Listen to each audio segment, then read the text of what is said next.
ప్రార్థన కొరకే భాగం లూకాసు వార్త 1వ అధ్యాయము, పరిశుద్ధ గ్రంథము లూకాసు వార్త 1వ అధ్యాయం చదవండి. అందరం కలిసి చదువుకుందాం. ముందుగా 1:10 అందరం కలిసి చదువుకుందాం. లూకాసు వార్త 1:10 అందరం చదువుదాం. చదవండి అందరూ. లూకాసు 1:10. ధూప సమయమందు ప్రజల సమూహం అంతయు వెలుపల ప్రార్థన చేయుచుండగా ప్రభువు దూత ధూపవేది కుడి వైపు నిలిచి అతనికి కనపడ్డాడు. ఇక్కడ మనం ఒక ప్రార్థన సందర్భం చూస్తున్నాం. ఎవరికి ప్రార్థన చేసే సందర్భం అంటే జకర్యా గారు. ఇక్కడ జకర్యా గారు మనం ఈ నెలలో ప్రభు కృపను బట్టి అంటే ప్రతి మీటింగ్ కూడా ఒక క్రిస్మస్ సందర్భంగా మనం ధ్యానిస్తా ఉన్నాం. అంటే అది ఏ మీటింగ్ అయినా సరే క్రిస్మస్ లో ధ్యానం. ఇది కూడా ఈ రోజు క్రిస్మస్ లో సందర్భమే. ఈ వచనం కూడా, ఈ భాగం కూడా. ఎందుకంటే ఇక్కడ మనకు కనబడుతున్న వ్యక్తి ఎవరంటే జకర్యా గారు. ఈ జకర్యా గారు ఎవరంటే మనం చూసినప్పుడు కొత్త నిబంధనలోనే మొదటి ప్రధాన యాజకుడిగా మనకు కనబడతాడు. చూద్దాం 5వ వచనంలో, యూదయ దేశపు రాజు అయిన హేరోదు దినములలో అబియా తరగతిలో ఉన్న జకర్యా అని ఒక యాజకుడిగా ఉన్నాడు. ఈ యాజకుడిగా ఉన్న మరి జకర్యా గారు కొత్త నిబంధనలో యేసు ప్రభువారు ఇంకా పుట్టలేదు 1వ అధ్యాయంలో. 2వ అధ్యాయం ప్రభు పుట్టక ముందుగా యాజకుడిగా ఉండే అబియా తరగతిని. ఈ అబియా తరగతులు అంటే మనకు 24 తరగతులు ఉంటారు. 24 మంది టీములు ఉంటారు, 24 మంది గుంపులు ఉంటారు. వీళ్ళు సంవత్సరానికి 2 వారాల్లో వాళ్ళు యాజక ధర్మం ధూపం వేసే పరిచయం. యాజకుడిగా మందిరం అంటే 2 వారాలు వస్తారు ఒక్కొక్క తరగతి. అంటే ఒకసారి ఒక వారము, మరొకసారి ఒక వారం రోజులు కంటిన్యూగా వాళ్ళు యాజక ధర్మం చేయాలి. అట్లాగా సంవత్సరానికి 2 సార్లు వస్తుంది. ఈయనకి అబియా తరగతిలో ఉన్నాడు. అంటే మొత్తం 24 తరగతులు, 24 గుంపులుగా ఉంటారు సంవత్సరానికి. మనం చూస్తాం సంవత్సరానికి మనం 52 వారాలు, సుమారు 52 వారాలు. ఇట్లాగే ఈయనకి 2 వారాలు వస్తాయి. ఈ టైంలోకి వచ్చారు ఈ ఏ రోజు కాలం వచ్చింది, ఈయన తరగతి వచ్చింది, ఈయన టైం అంటే ఈయన సమయం వచ్చింది. ఈ టైంలో యాజక ధర్మం చేయాలి. ఏం చేస్తాడు? దేవుని ఆలయంలోకి వెళ్ళి యాజక ధర్మం 6 రోజులు పాటు కంటిన్యూ చేయాలి. సరే, ఇక్కడ ఈయన గురించి ఒక మంచి లక్షణాలు రాబడి 7 సంగతులు ఉన్నాయి, మంచి విషయాలు. ఏంటంటే నెంబర్ 1, మొట్టమొదటి చూస్తేనా ఒక యాజకుడుగా లేవి గోత్రానికి సంబంధించిన ఒక మంచి దైవికమైన యాజకుడు. ఒకటి యాజకుడు. దేవుడు మనల్ని కూడా పేతురుపత్రులు రాబడింది కదా, మీరు ఆ రాజులైన యాజక సమూహం. కాబట్టి దేవుని బిడ్డలు మనం కూడా దేవునికి ఒక యాజకత్వం సేవ చేసేవారు కూడా యాజకులుగా మనం కూడా ఉండాలి. రక్షించబడిన మనము దేవుని సేవకులు, రక్షించబడిన మనము యాజకులుగా మనము పరిచయం. ఇక్కడ మనం ఒకటి ఈయన దైవికమైన యాజకుడిగా మనం చూస్తాం. 2వ సంగతి అంటే ఏవైనా మనం ఎవరి టైం అయిపోయింది మెయిన్ పాయింట్ చూస్తాం. 6వ వచనం, వీరిద్దరు 6వ వచనం చదవండి. వీరిద్దరు ప్రభు యొక్క సకలమైన నెంబర్ 2 సకలమైన ఆజ్ఞలను గైకొనేవారు. నెంబర్ 3 న్యాయ విధులు చొప్పున చేసేవారు. నెంబర్ 4 నిరపరాధులు నడుచుకునేవారు. 5వది దేవుని దృష్టికి నీతిమంతులుగా ఉన్నారు. చూడండి, మంచి లక్షణం. ఒక మంచి దైవికం యాజకుడు ఉన్నాడు. 2వది దేవుని ఆజ్ఞ సకలమైన. ఇద్దరు అంటారు అంటే భార్య భర్త ఇద్దరు కూడా. ఎవరు? జకర్యా అండ్ ఎలిజబెత్. ఇద్దరు మంచి ఏం చేస్తారు? సకలమైన ఆజ్ఞ అంటే దేవుని ఆజ్ఞను అనుసరించాడు. 3వది న్యాయ విధులు. 4వది నిరపరాధులు అంటే వాళ్ళు ఏ అపరాధం కనపడలేదు, నిరపరాధులుగా ఉన్నారు. అది 4వది.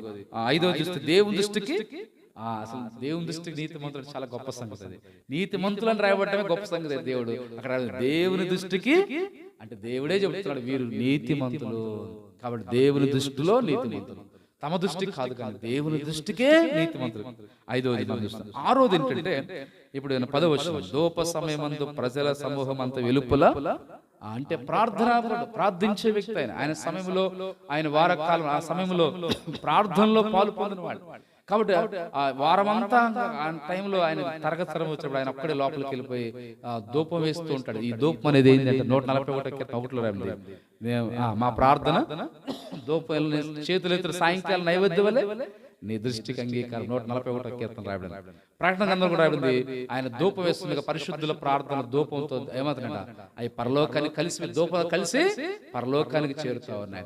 అంటే ఇప్పుడు 6వది ఏం చూస్తుంటే జకర్యా మనం ఏం చూసుకుంటున్నామంటే ఈయన క్రిస్మస్ లో పాత్ర వహించేవాడు. ఎట్లాగంటే క్రీస్తు పుట్టే ముందుగా అక్కడ యాజకుడుగా ఉండి ప్రార్థన చేస్తూ 1వ అధ్యాయం మనం చూస్తాం కదా. 1వ అధ్యాయం 67-68 నుంచి పరిశుద్ధాత్మ పూండై జకర్యా అంటే యోహాను గారి తండ్రి జకర్యా పరిశుద్ధాత్మ పూండై ఇలా ప్రవచించాడు. ఏమని ప్రవచించాడు? ఇశ్రాయేలు దేవుడు స్తుతించబడును గాక, ఆయన తన ప్రజలకు ఆ దర్శనం, ఏ దర్శనం అంటే ఒకటి పరలోక దర్శనము, అలాగనే 1:79 ఉంది, పైనుండి ఆయన మనకు అరుణోదయ దర్శనం. ఈ యేసుక్రీస్తు వారు పుట్టుకను గురించినది. చీకట్లో ఉన్న జనులు యెషయా ప్రవక్త 9వ అధ్యాయం చెప్పినాడు కదా, అలాగనే 9వ అధ్యాయంలో చెప్పినట్లు ఇక్కడ కూడా చీకటి నడుచులు వెలుగు చూస్తారని, ఇక్కడ వెలుగుని అరుణోదయ దర్శనం అంటే యేసుక్రీస్తు వారి జననం గురించి, ఇంకా పుట్టక ముందే ఇక్కడ ఈయన కూడా పరిశుద్ధాత్మతో తెలియదు. ఈ యేసుప్రభు పుట్టుక ద్వారా ఒక దర్శనం, అరుణోదయ దర్శనం, అది నీతి చూడని, ఆయన విమోచనని, వెలుగని, రక్షణని, సర్వోన్నతుడుగా మరి ఇలాగ దేవుడిగా ఉంటాడని ఆయన గురించి మరి క్రిస్మస్ లో ఈయన ఒక పాత్రగా మనం చూడవచ్చు. ఈయన కూడా క్రీస్తుని గురించిన విషయాలు, ఆయన పుట్టుక ద్వారా కలిగే కార్యాల గురించి చెప్తున్నాడు. చివరి మాట చూసుకుని ప్రార్థనకి వెళ్దాం. 7వది ఏంటంటే 1వ అధ్యాయం కలిసి చదువుకున్న 23 1వ అధ్యాయం 23 1:23 అందరం చదువుదాం. అతడు సేవ చేయు దినములు సంపూర్ణమైనప్పుడు తన ఇంటికి, అంటే సంపూర్ణముగా దేవుణ్ణి సేవించిన వారు. కనుక సంపూర్ణంగా సేవ, ఆయన ఏమైతే నియమించబడ్డ దానిలో ఆ ప్రభు ప్రత్యక్షం చూసినాడు, అక్కడ దర్శనం చూశాడు, ఇక్కడ దేవుని ద్వారా దర్శనం విన్నాడు. అలాగా ఈ జకర్యా గారు సంపూర్ణంగా సేవ చేసి తన ఇంటికి వెళ్ళిపోయినాడు. సంపూర్ణంగా సేవ చేసి, అంటే సగంలో కాదు, ముగింపున సంపూర్ణంగా చేసినాడు. దేవుని బిడ్డలకు మనం కూడా మన యేసుక్రీస్తు వారు తండ్రి అప్పగించుకొని సంపూర్తి చేసినాడు. తండ్రి అయిన దేవుడు సృష్టిని 6 దినాలు సంపూర్తి చేసినాడు. ఇలా యేసుక్రీస్తు వారు సిలువలో సంపూర్తి చేసినాడు.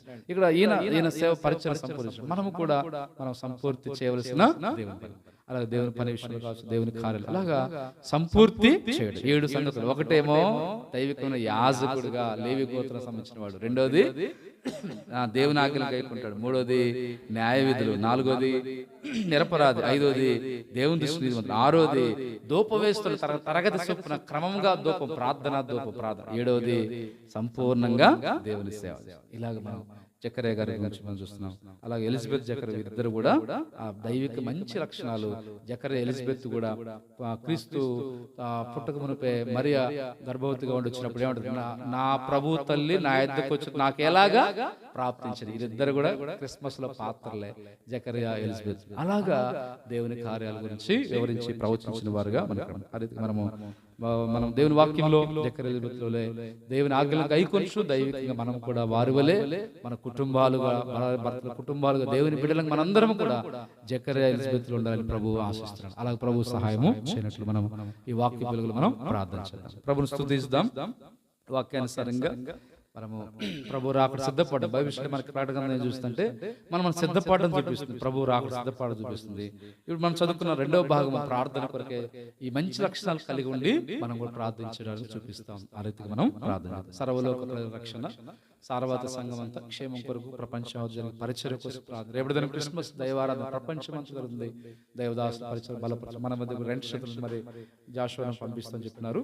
మన మధ్య మేము రేపు ఉదయం 10 గంటలకు నూతన యెరూషలేము విజయవాడకు వస్తుంది. ఇక్కడ మన మధ్యకు మనకు 10:30 నుంచి ఆరాధన ఉంటుంది. 10:30కి ఆరాధన ప్రార్థించాం. తిరిగి అలాగే మనకు మరి గురువారం గొలుసు ప్రార్థనగా మరి ఎక్కడ గృహాల్లో ఉండే 1 గంట ప్రార్థన, చివరి మన గొలుసు ప్రార్థన. ఇది కూడా శనివారం ఉపవాస ప్రార్థన. ఈ వారంలో ఈ సంవత్సరం చివరి ఉపవాస ప్రార్థన ఇది. అలాగే మనము వచ్చే ఆదివారం 11 గంటలకు దైవారాధన. ఇలాగే ఈ వారి కొడుకులు సంఘం కొరకు, పరిచర్య కొరకు, అనారోగ్యంగా ఉన్న వారిని బలపరిచినట్లు, కుటుంబం పరిచర్య కొరకు, దేవుని దాసు సంఘం కొరకు, పరిచర్య కోసం కూడా కుటుంబాలుగా దేవుని సేవ కుటుంబాలు, మరి మోహన్ రక్షణ కూడా బాప్సి వారిని కొరకు, అనారోగ్య సమస్యల కొరకు క్లుప్తంగా మనం భారంతో ప్రార్థించండి.